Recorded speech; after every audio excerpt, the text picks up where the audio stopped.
洗衣机里面有4条减震杆，甩干的时候撞筒声音很大，大多是这个减震杆问题，更换就好了。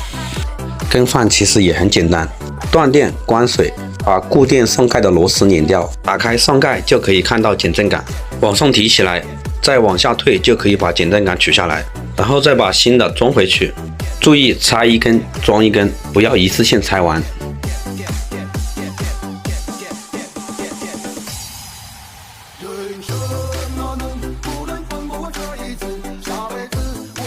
最后再装回盖子复原就好了。